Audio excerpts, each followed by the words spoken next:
Our stakeholders in the sugar industry presented mixed views before the Parliamentary Committee on Agriculture regarding the sugar development levy. While some industry players advocated for a reduction to as low as 1%, others pushed for an increase, proposing rates as high as 10%. However, the Ministry of Agriculture maintained that the gazetted 4% levy effective from July 2025 offers a balanced approach that supports both industry growth and long-term sustainability. NTV's Brian George Otieno has the details.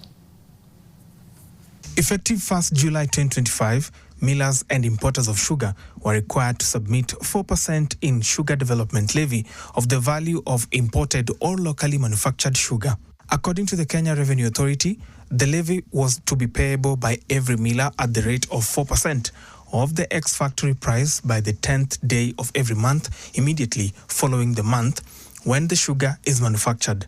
Likewise, for imported sugar, the levy was to be paid at the time of importation and declaration through custom systems, ICMS, at the rate of 4% of the cost, insurance and freight CIF value of each consignment as imported sugar falling under the EAC CET tariff headings 12.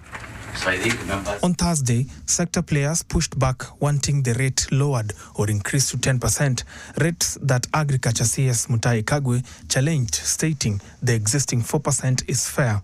For instance, the Kenya Association of Manufacturers told Senate that industrial sugar, better known as Ikumsa 45, is a raw material that supports manufacturing and its levy should be reconsidered if not removed altogether. In the meantime, if we want to save our manufacturing sector, we must see how to exempt what we don't produce here locally, but what we produce and what the farmer groups are saying here is that if we are producing here locally for local consumption, let's support the farmers.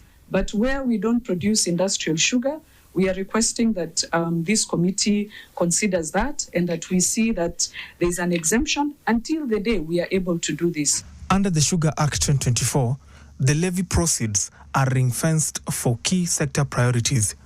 40% of the levy goes towards cane development and productivity enhancement. 15% goes towards factory development and rehabilitation.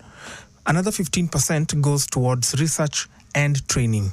Another 15% for infrastructure development, a 10% of that amount for administration of the Kenya Sugar Board, and lastly 5% for farmer organizations.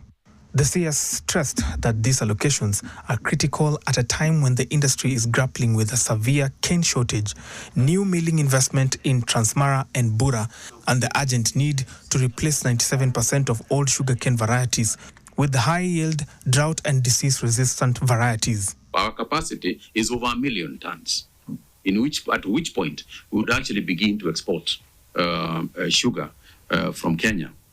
But we are not going to do that unless we infuse a large quantity of funding. The estimate that we have as a ministry is actually something like 32 billion shillings that must be infused into the industry in order to transform ourselves from where we are to full capacity and with better variety. The industry is set to transition from a weight to quality-based cane payment system, QBCPS. This requires significant investment in the development, multiplication and distribution of suitable sugarcane varieties that are high-yielding, drought and disease-resistant. Brian George Otieno, NTV, Nairobi.